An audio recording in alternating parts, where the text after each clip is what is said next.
other men are, well, you're not having that baby. We're going to take care of that. And it's, it gets the whole blustery, almost physical, verbal abuse issues. Instead of saying, okay, do we really want to not have a child that badly that we should do something different?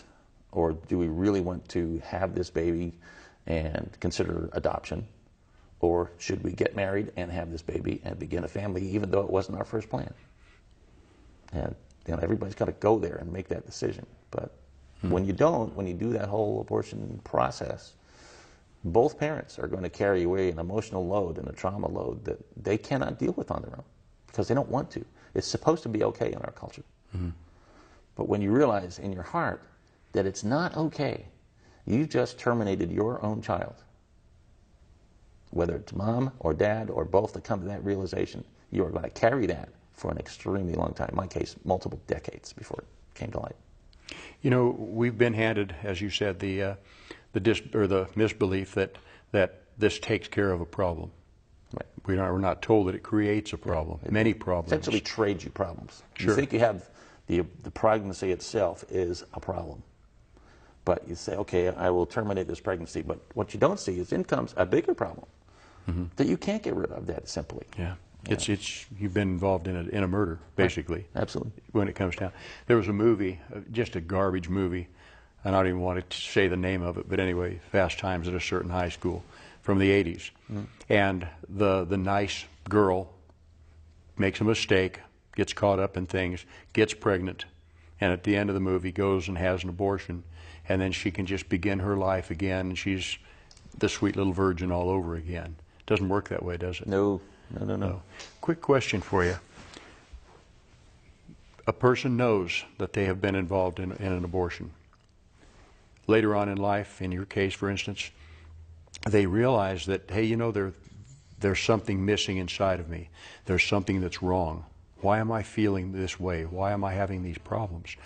What about the guy, the gal will always know, of course, what about the guy that was involved in that one-night stand?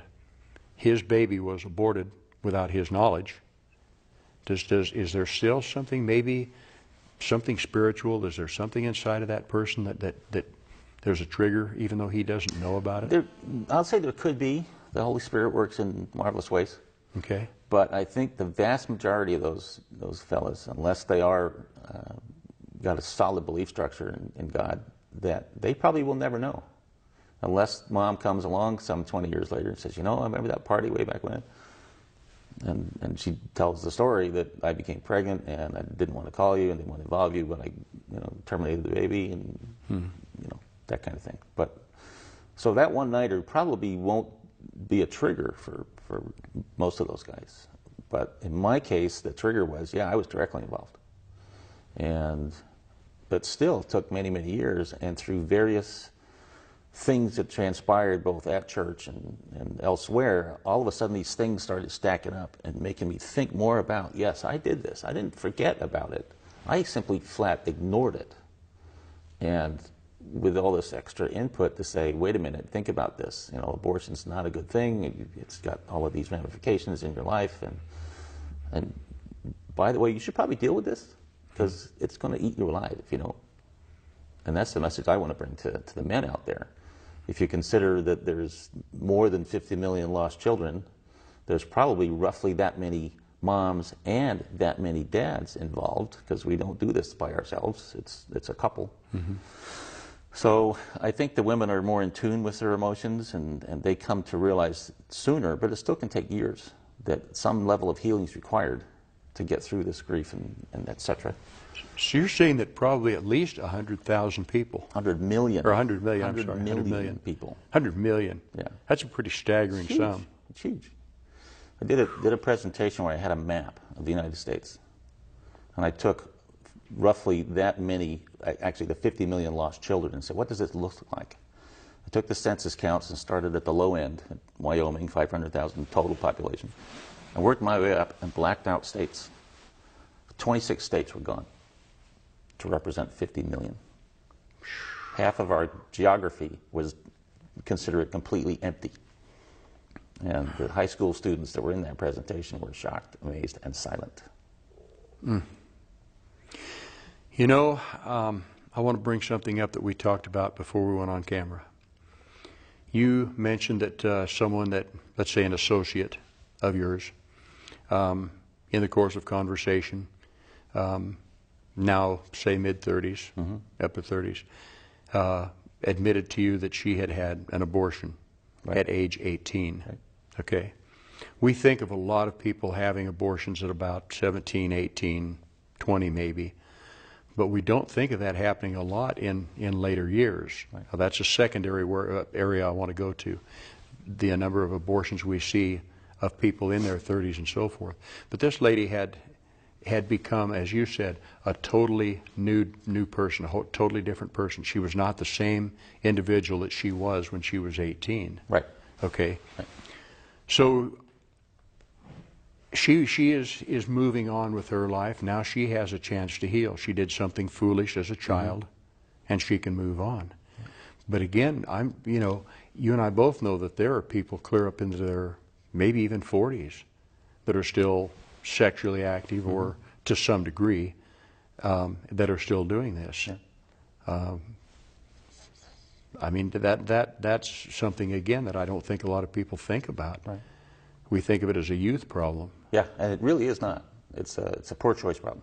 It doesn't fall in an age bracket. We've seen people in the retreat program who became pregnant at age 15 for whatever circumstances, and some of them are just tragic to listen to, up to people who come through the retreat process decades later, who are coming through the program in their late 70s, early 80s, to deal with a loss that took place 60 years ago.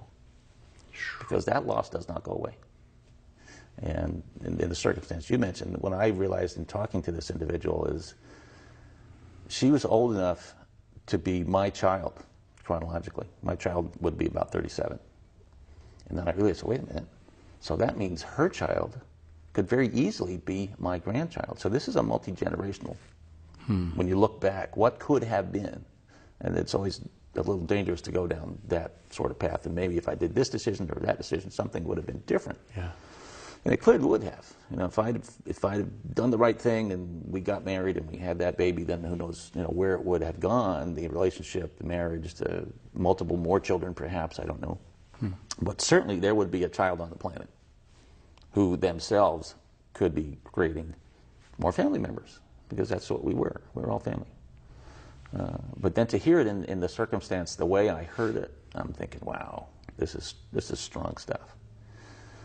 I do know she went on one of our retreats, and this is something that she kind of cornered me on later, because we were sitting side by side in a big circle, and basically we're all asked to share at various times and where we're going and where we've been and what did you think about what we just talked about.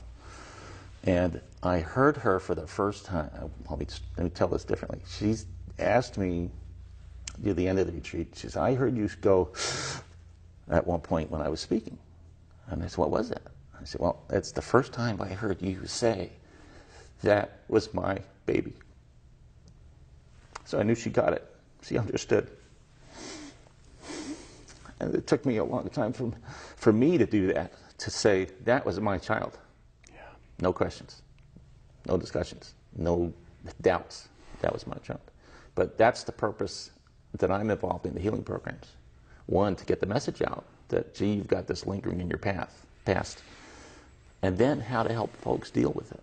So our retreats here in Oregon happen 4 times a year. And we're not the only program out there. And I'll work probably 3 of those, from here in town in Portland down as far as Medford. And to me, it's just such a God's gift to serve others. Yeah. And I never thought I'd be doing that. And I was happy and clam-like in my silence for so many years. And God said, no, I've got a different path. We need to take you somewhere else. And oh, by the way, you're going to be on the radio, you're going to do stand-up public speaking, you're going to be on television, you're going to spread this message. And I say selfishly, I'm going to spread it more to the men, because we're dumb about this. We don't realize that we've got this leftover. And it's kind of sad for that one-night stand guy who just doesn't know. He's just kind of blissfully going along through his life. But for the fellows who were directly involved or who wanted that baby, and the mom decided, no, I'm not going to keep it. and may not find out until months afterwards that, yeah, I was pregnant. And, all of a sudden, these guys are crushed when they realized, because they were looking forward to being a dad. That was my downfall. I was not looking forward to being a dad. Yeah. There was a time in my life when I didn't think I wanted kids in my life. And I'm glad that God knew better. Yeah. Because I'll tell you what, with my 2 sons and now the grandkids and stuff, I wouldn't have it any other way. Yeah. It's such a blessing. I would have been so empty. I see people now that later in life, they either chose not to have kids or couldn't or whatever, and there's just something missing. Sure. I have to say. And I mean, if that's somebody's lot in life, that's just who they are. Not everybody can have kids. Right. Real quickly, we're getting really close to time, but I think an unintended consequence that people haven't considered, we as a Western culture, if anything, have decided that maybe we didn't want children or as many children or whatever, or we've aborted so many. We're getting to retirement age, and that younger generation has thinned out to the point there's not as much income to fund our retirement generating in. Yeah. We've kind of cut our own throats. Yeah. That's just something that I heard about a couple of years ago, and it's like, it's just one of the unintended consequences. But, right. Graham, I really appreciate what you do. There are so many ministries, not enough, but so many that address women, and Silent No More, and just right. So many things. But not a whole lot that touch the men. And guys, if you're listening to this and you have an abortion in your past, get in touch with somebody. Get in touch with Graham. You've got his contact information up on the screen. But be in touch with somebody. Get help. Reach out. Don't just let it eat you up on the inside. You've been involved in it. Well, you know what? Repent. Go to the Lord. Get healing and move on. And then help somebody else. Take your healing and help somebody else. We're down to just less than a minute. Graham Rintoul, Rachel's Vineyard. I really appreciate, again, what you do. I appreciate you being here. You bet. Thank you, sir. Thank you. Like any last 20-second vignette you want to give anybody? You've said it already. Guys, if you're out there and you realize that you've made that mistake, God will forgive that. And what you need to do is make that phone call to any one of those programs and get on that first path to begin your healing zone. It's something that's hard to do, to have to admit that I did this. I was one of those guys, but I am one of those guys. Making that admission is where it starts, though. Absolutely. Thank you, sir. Folks, in anything, go to the Lord in prayer. Get stuff cleared up with Him. Go to Him in prayer and just keep short accounts. Keep us in prayer. Keep our country in prayer. We love you. God bless. See you next week. I would ask that you would please be in touch with us because we want to be a resource for you. You can do that by contacting me at P.O. Box 3076, Newberg, Oregon 97132, or the modern way email, sharcrpr@quixnet.net. Now, if you can think of a subject that should be talked about or a ministry to be highlighted, we're happy to hear from you. Also, if you need prayer, I'm happy to pray for you and or with you. Let us be a resource for you. Keep in contact with us, please. And you know what? Keep us in prayer because, again, we want to stay on track. You'll know the truth, and the truth will set you free.